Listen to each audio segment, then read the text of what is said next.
သောတနည်းများအားလုံးကွဲနေအိမ်တော်ပြန်ပေါင်းဖက်ခြင်းသူများဆရာထံအကူအညီတောင်းအပ်နိုင်ပါလေဒီနောင်ဤအပေါ်ဖောက်ပြန်နေသူကိုမဖောက်ပြန်အောင်ချိန်ရင်သွားစေဖို့တိုက်တက်စင်နဲ့ဆရာအစီအမံလုပ်ပေးပါလေ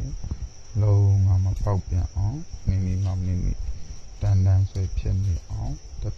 တာဝန်ယူအာမခံပြီးတော့အေးချမ်းချမ်းအိမ်တော်ကြီးအပေါ်ဖြတ်တန်းသွားလာနိုင်အောင်ဆရာဘက်ကနေအကောင်းဆုံးစီမံဆောင်ရွက်ပေးပါတယ်အကျိုးကသောတနည်းများအခြေကိစ္စတွေအစမပြေဖြစ်နေသူတွေ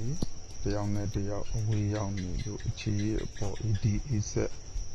အချစ်ပေါ်သွားသူတွေပြန်လဲနိုးထနိုင်အောင်ပြန်လဲချစ်လာအောင်မိမိတဲမဲဆွဲလန်းချစ်လာအောင်ဆရာဘက်ကနေအစီအမံကောင်းနေနဲ့တိုက်တက်ဆင်လုပ်ပေးပါလေတကယ်ကိုကြီးလိုအပ်နေသူတွေဆရာတိုင်ပင်ဆွေးနွေးနိုင်ကြပါစေအားလုံးမင်္ဂလာပါလို့ဆရာနှုတ်ဆက်ပါတယ်